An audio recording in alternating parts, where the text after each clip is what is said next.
যোৰহাটৰ এৰালতলী পথাৰ চুকাফা ক্ষেত্ৰৰ সন্মুখতে প্ৰায়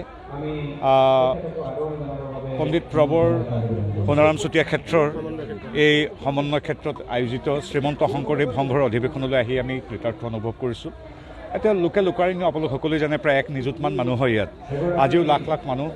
এই আমাৰ অসমীয়া সমাজৰ অসমবাসীৰ একতাৰ প্ৰতীক, আধ্যাত্মিকতাৰ মাজেৰে গৈ সমাজখন শক্তিশালী ৰূপে আগুৱাই নিয়া, গুৰুজনৰ আদৰ্শৰে আগুৱাই যোৱা, সমাজ জীৱন সকলো সুন্দৰভাৱে গঢ়ি যোৱাৰ এক শক্তিশালী মঞ্চ। আৰু ইয়াত আহি আই আৰু বাপ সমস্তক মই সেৱা ধৰিছোঁ। আৰু সোণাৰাম চুতীয়া বাপৰ পৰা মুকেশ্বৰ শইকীয়ালৈকে সকলো আমাৰ পদাধিকাৰ সকলোকে আদি কৰি প্ৰাথমিকৰ কোনোবা সীমান্তৱৰ্তী গাঁৱৰ বাপ আইগৰাকীলৈও ইয়াৰ পৰাই সেৱা জনাইছোঁ। এক সুন্দৰ পৰিৱেশ। কেৱল আধ্যাত্মিকতা নহয়, ইয়াত আছে অসমৰ সংস্কৃতি, গুৰুজনাৰ সৃষ্ট সংস্কৃতি, ভাষা, সাহিত্য সকলো ইয়াত চৰ্চিত হৈছে। এয়াই হ'ল শ্ৰীমন্ত শংকৰদেৱৰ মহানতা আৰু সুন্দৰ এক গুণ, যিটো আমি সকলোৱে চোৱাটো উচিত। আৰু লগতে আৰু এটা কথা কওঁ, ইতিমধ্যে মোৰ সাংসদ পুঁজিৰ পৰা শ্ৰীমন্ত শংকৰদেৱ সংঘৰ যিখন বিশ্ববিদ্যালয়, সেই বিশ্ববিদ্যালয়খনৰ নগাঁৱৰ চৌহদলৈ ইতিমধ্যে 50 লাখ টকা মই মুকলি কৰি দিছিলোঁ। এই মাহতে মুকলি হৈছে। পৰৱৰ্তী যোৰহাট কেম্পাছলৈ মই 15 লাখ টকা ইতিমধ্যে মুকলি কৰিছোঁ। মুঠ মোৰ সাংসদ পুঁজিৰ পৰা 65 লাখ টকা মই অৰিহণা শ্ৰদ্ধাসহকাৰে আগবঢ়াইছোঁ।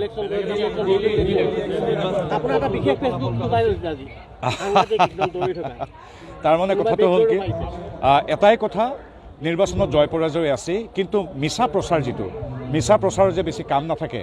আৰু আপুনি যিমানেই ভাল ভাষণ নিদিয়ক, যিমানেই ধুনীয়া ইংৰাজী নকওক কিয়, আপুনি যিমানেই প্ৰচাৰ মাধ্যমৰ জৰিয়তে চৰ্চা, ইনষ্টাগ্ৰাম, ছ'চিয়েল মিডিয়া ইত্যাদিত চৰ্চা লাভ নকৰক কিয়, সেই বস্তুটো বহুদিন নাযায়। মানুহে ডেলিভাৰী বিচাৰে, মানুহে সদায় ডেলিভাৰী বিচাৰে। কথা শুনি ভাল লাগে, 5 মাহ 6 মাহ এবছৰ ভাল লাগে। গতিকে তাৰ প্ৰতিফলন আমি তাত দেখিলোঁ। মহল্লা ক্লিনিকৰ প্ৰচাৰ হৈছিল, কিন্তু তাত মহল্লা ক্লিনিকত পেৰাচিটামল বা কেইটামান দৰৱৰ বাহিৰে একো নাপায়। তাৰ বিপৰীতে ডক্টৰ হিমন্ত বিশ্ব শৰ্মা নেতৃত্বাধীন আমাৰ অসমতেই সৰু সৰু গাঁৱতে চিকিৎসা তাতকৈ উন্নত হৈছে। গতিকে দেশৰ 140 কোটি মানুহৰ দেশৰ ৰাজধানীৰ সেই অৱস্থাটো কোনো সহ্য নকৰে। আজি মোদী ডাঙৰীয়াৰ প্ৰতি, ভাৰতীয় জনতা পাৰ্টীৰ মিত্ৰজোঁটৰ প্ৰতি সকলোৱে আজি দিল্লীবাসী ৰাইজে আশীৰ্বাদ দিলে, আমি ধন্যবাদ জনাইছোঁ। কিন্তু এইখিনিত আটাইতকৈ ডাঙৰ কথা, পৰাজিত হ'ল ইত্যাদি আমি জিকিলোঁ, ৰাইজৰ আশীৰ্বাদ পালোঁ, সেইটোতো ঠিকে আছে। কিন্তু অন্য প্ৰান্তৰ লগতে কংগ্ৰেছ দলক পুনৰবাৰ এখনো আসন দিয়াই নাই কিজানি মোৰ বোধেৰে, এতিয়ালৈকে মই সভাত আছিলোঁ কাৰণে সংখ্যাটো নাজানো। তেওঁলোকৰ ভোট শ্বেয়াৰ, আটাইতকৈ পুৰণি শক্তিশালী দলটো কেৱল এটা বংশ বা কিছুমান নিৰ্দিষ্ট পৰিয়ালৰ ওচৰত নতজানু হোৱা বাবে তেওঁলোকৰ আজি ভোট শ্বেয়াৰ মাত্ৰ 6-7%।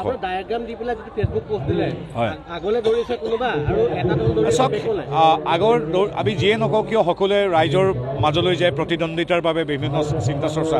কিন্তু কংগ্ৰেছ দল সদায় কিছু পৰিয়াল, নিৰ্দিষ্ট ব্যক্তি, আভিজাত্য এইবিলাকৰ পিছে পিছে দৌৰে। সেইকাৰণে বস্তু হয়তো যথেষ্ট জনপ্ৰিয় হৈছে। এই কথাবিলাক সকলোতে প্ৰযোজ্য। এই কথাবিলাক ভাষণ, ইংৰাজী, আপোনালোকে বুজি পাব মই কি কৈ আছোঁ, সেইবিলাক বেছি দিন নচলে, ডেলিভাৰী চলে। এতিয়া আমি ঐতিহ্যমণ্ডিত যোৰহাটত আছোঁ। নহয়, মই কাকো কোনো মানুহক আমি একো নকওঁ। মই এটাই কথা কৈছোঁ, আজি মোৰ সন্মানীয় বিধায়কৰ লগত আছে। আমাৰ যোৰহাট এতিয়া লোকসভা সমষ্টিটো দলৰ ফালৰ পৰা মই যথেষ্ট কাম কৰি থাকোঁ। সঁচা কথা ক'বলৈ গ'লে, সন্মানীয় ইয়াৰ স্থানীয় সন্মানীয় সাংসদগৰাকীয়ে তেখেতৰ 5 কোটি টকা বিনিয়োগ কৰাৰ বাহিৰে বাকী গোটেই 5 বছৰ কেৱল আমাৰ কেন্দ্ৰ চৰকাৰ আৰু ৰাজ্য চৰকাৰক গালি পাৰি কৰিব, যিটো কেজৰিৱালে কৰিছিল। চব নালাগে বুলি ক'ব।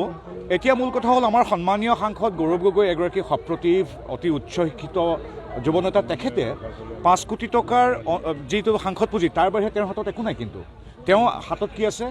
তেওঁৰ ইংৰাজী বা হিন্দীৰে বা অসমীয়া ভাষাত তেখেতে মোদী ডাঙৰীয়া আৰু হিমন্ত বিশ্ব শৰ্মা ডাঙৰীয়াক গালি পাৰি থাকিব। তাতকৈ মই আজি ইয়াত কৈছোঁ যে যোৰহাট লোকসভা সমষ্টিৰ বাবে সন্মানীয় বিধায়কসকলৰ সৈতে মই তাতকৈ বেছি কাম কৰিব পাৰিম, কাৰণ মই হিমন্ত বিশ্ব শৰ্মাদেৱৰ প্ৰতিনিধি, নৰেন্দ্ৰ মোদী দেৱৰ প্ৰতিনিধি, আৰু যোৰহাটবাসী ৰাইজে